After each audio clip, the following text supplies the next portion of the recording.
Hello everyone, I'm Vino, and today I'm going to talk about building CI/CD for data and how can you use an existing set of open source tools to build the CI/CD pipeline for your data lakes. And before we jump into the talk, a brief intro of who I am, what my background is. I started out as a software engineer, and then I moved on to work in the data and ML engineering space. And currently, I work as a developer advocate for lakeFS. lakeFS is an open source data versioning engine that offers Git-like interface for your data lake. And more on that later, of course. Let's dive right in. I was a data engineer before, and this is more or less a very accurate description of what I expected my job would be and what it turned out to be. And most of the data pipelines today that we write do not behave in a predictable manner or in a way that we coded. There are a lot of changes that might happen in the infrastructure side of it or the business side of it that might lead to breaking your data pipelines. What are those changes that might break your pipeline? It could be anywhere starting from EMR upgrade or Spark version upgrade that you're trying to do, or any infrastructure changes that is coming up. I don't know, if you're migrating from Snowflake to BigQuery and whatnot. Or sometimes it comes in from the business side where your marketing team has updated a definition of a KPI that they've been tracking, and now you suddenly have to rerun your entire data pipeline to arrive at the new metrics or to backfill the KPI metric for all the historic period. And again, troubleshooting failed Spark jobs, none of our favorite, but we still have to do because that's part of the responsibilities of a data engineering team that we're working with. And non-idempotent pipelines, of course, most of the times when we deal with pipelines or the job runs that has failed, we want to write idempotent pipelines, so you just click a rerun and it reruns end to end, but it does not happen very often. And do I also need to talk about the legacy DAGs that none of us want to touch, but at some point we do have to make changes, at least to keep them running for a longer period of time. So the challenges or the changes to your data pipeline could be more than this, but this is only a limited experience or a limited list from my experience. And now we have this host of changes that can break your data pipeline. What can we do about it? How can we make sure that our pipeline is so robust, right? Pretty standard. When you're thinking about making your software robust or your software application robust, we think about increasing or exhaustively testing our software application. But for some reason, we thought in the data world, we could just run our pipelines without testing them enough. And I have been, in the past, guilty of working directly with the production data and not necessarily testing the pipelines before I push my data into prod. So we have these standard testing we would borrow from the software engineering world. Unit testing, of course, black box, and integration testing is more important here more than the other ones, because when you think about data pipelines, you have multiple data sources that are writing, or your data pipeline is reading from all these multiple data sources. And at the end of the day, your data pipeline is, again, complex transformations which are in multi-steps. And then at the other end, we also have multiple consumers sometimes read even concurrently from your data pipelines or these transformed data. And because of this complex ETL setup, we need to make sure we do the integration testing or end-to-end testing of our pipelines and not just stick to the basic unit testing or the black box testing ones. But then, easier said than done, right? Because in the data pipeline world, when you're talking about testing, it is data heavy. And you need production-like data to be able to test your data pipelines. And where do we get production-like data? Again, there is a spectrum of what we do today. Some of us, we try to mock sample data and try to use that data to test our pipelines. Again, it's not going to reflect the entire scale and the variation and the volume of the production data, but it helps us to some extent to identify the loopholes or the bugs in the pipeline. And then some of us go one level further and copy part of the production data into a test or a staging environment and try to use that to test our pipelines. Again, when you're copying the data, it doesn't matter if you copy part of the production or all of the production data. Now you suddenly have, instead of just one place, you have n copies of data lying around. Now you need to make sure all the data integration practices and the PII enforcements that you've been doing in production needs to be applied to all the other environments as well. This makes it the ETL testing or the data pipeline testing a lot more complex than software testing. Now, when we want to do the data pipeline testing, the idea is here to probably copy the best practices that are already solved and established in the software engineering world, and then extend them to the data engineering or the ETL pipeline testing. Standard as it goes is, you have build, test, and the deploy phase, and we make sure at each of these phases, we test our assets or these applications and make sure only the quality or the data that passes certain tests are promoted to the next stage. So while in the software development world, we might have in the build phase, we want to keep all the resources or the source code version control. And in the test phase, we want to create all these sandbox environments on demand to run our testing of our applications. And in the deploy phase, we of course want to do code reviews and make sure only the high quality code gets into production. Similarly, in the data phase, we want to version all of the data assets together in the build phase and then create isolated data environments. What I mean by that is not just copying around production data into multiple testing or dev stages, but having this ability to create these isolated data environments, but that are not necessarily just copies of existing production data. And of course, in the deploy phase, we also want to run a continuous integration test or the CI suite to have a defined data quality test, and only the data that goes through these tests and is successfully passing is only promoted to your production. And as always, despite doing all these checks and validations in place, you might still run into some production errors. So we also need a way of automatically rolling back to a consistent state of data, suppose if you still get into some production errors. These are almost like the top 5 best practices that we take from the software engineering world and try to apply it to the data engineering or the data pipeline side of things. And how do we do this? Let's just start with one phase at a time. And in the build phase, we want to place all our data assets under version control. And when I say data assets, I'm not talking about just file level versioning or even table level versioning.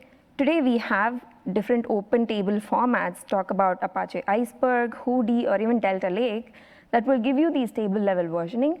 But then we want to version the entire data lake, or the entire data repository needs to be versioned, which is how you can bring all your data assets under one version control system. And how exactly can you do this? This is where lakeFS comes in. And like I introduced lakeFS before, it is an open source data versioning engine that offers Git-like API. And if you can look at it here, the lakeFS sits as a metadata or versioning layer on top of your object store. The object store being any of these cloud providers, S3, Minayo, Azure Blob, or GCS. And lakeFS sits on top of these, and it provides Git-like APIs. It could be create a branch, commit, merge, or even revert APIs, exactly similar to Git. So you can perform all the operations that you were doing on your source code using Git. You can do the exact same things with lakeFS on your data. And if you do have a current host of applications who are already reading from your existing object store, now you can read them through lakeFS with the versioning enabled as well. And if on the right side, if you have a look at it, this is how it looks. With a minimal intervention to your existing code, you will have data versioning enabled.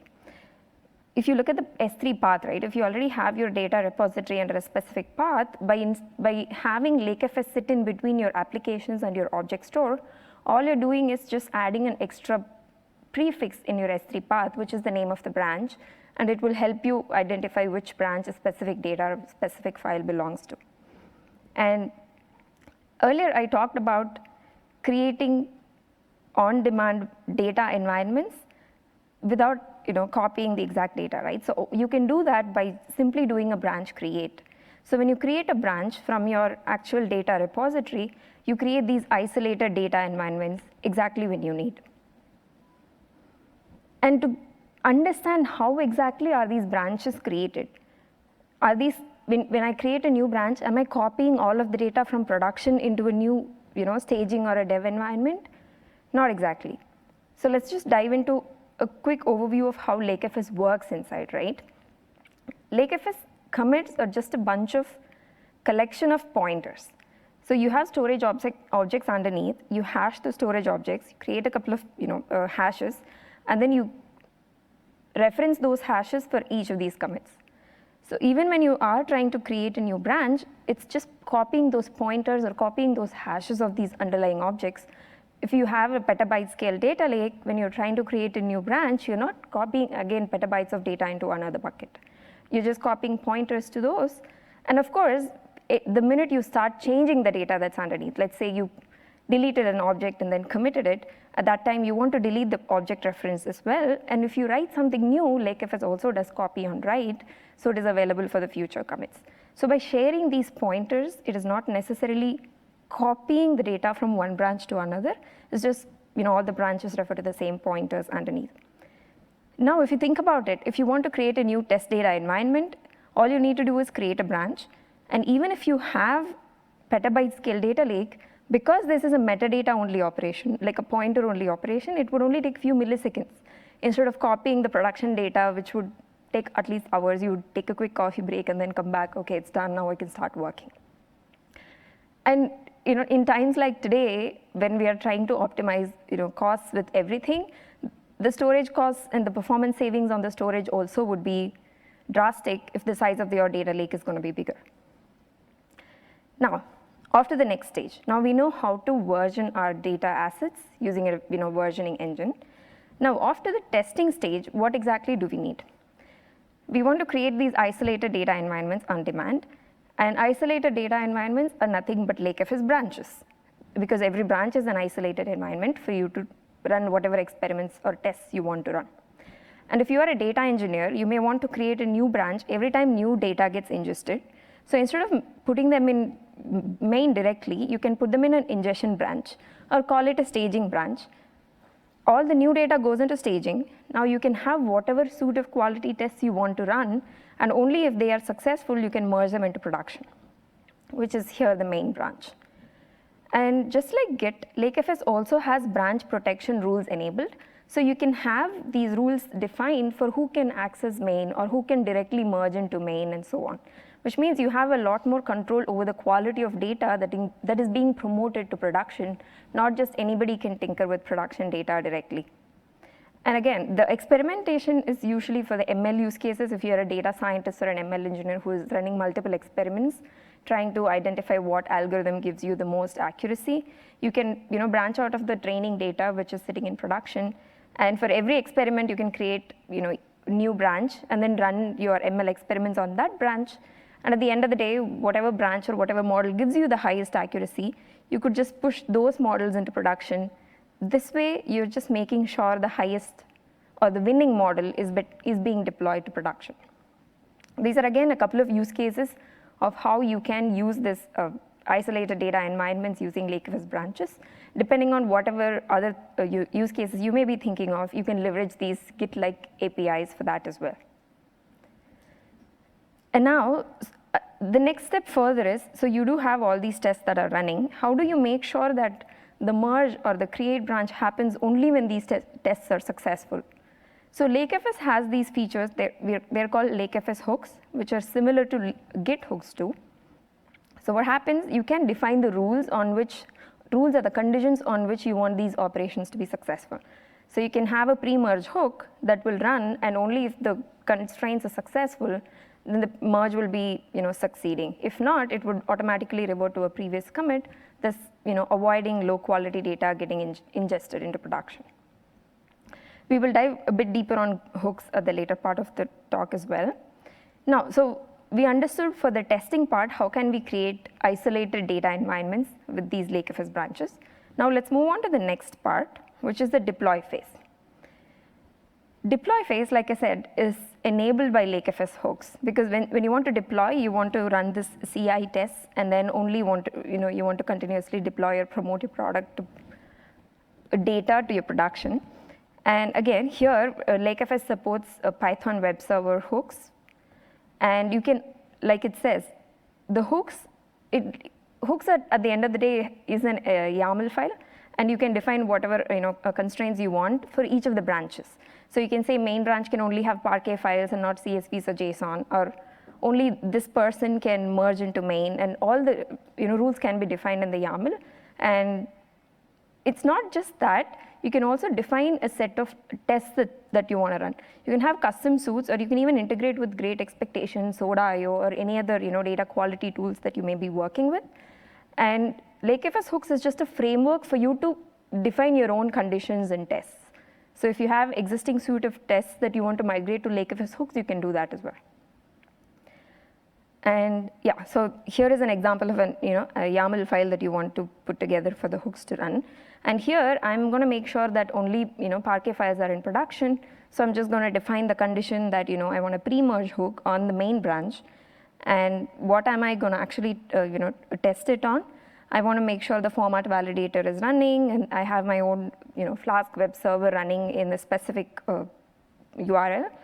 And then it allows, you can even set these restrictions to be applied to a specific prefix and not necessarily for the entire data lake also.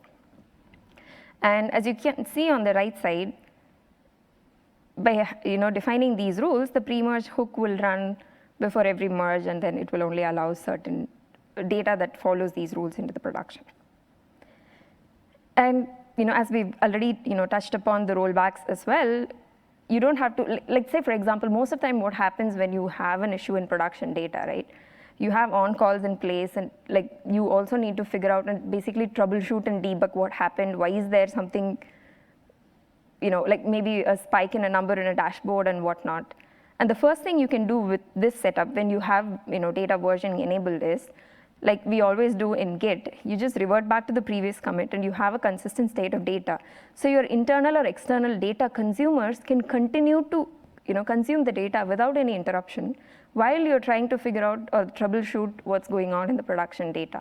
And with just a one-line command, without you having to do too much about copying the whole set of data, making sure you have two versions of production, one is running, which is serving your customers, in one more where you're trying to troubleshoot and debug.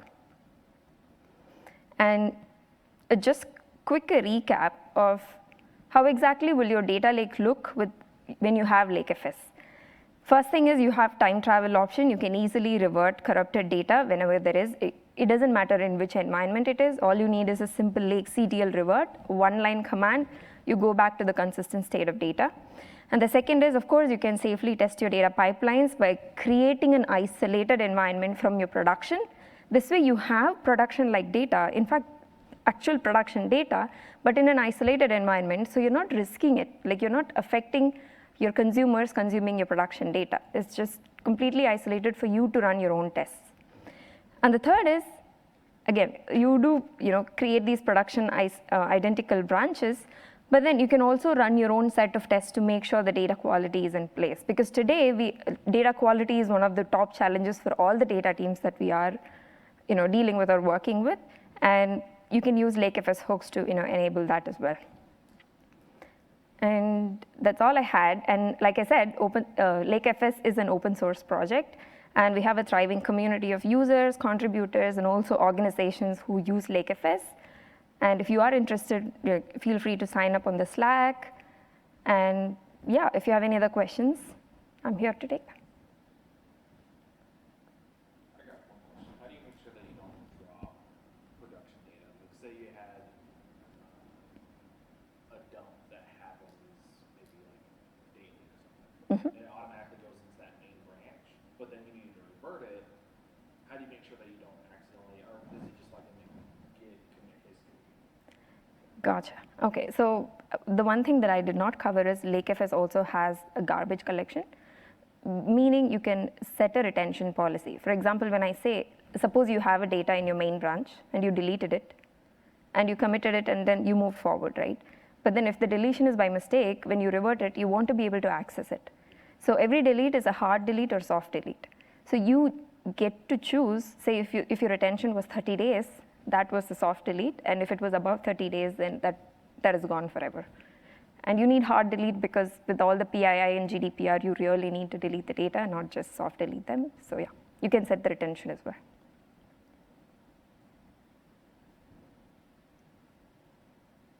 Awesome. Thank you.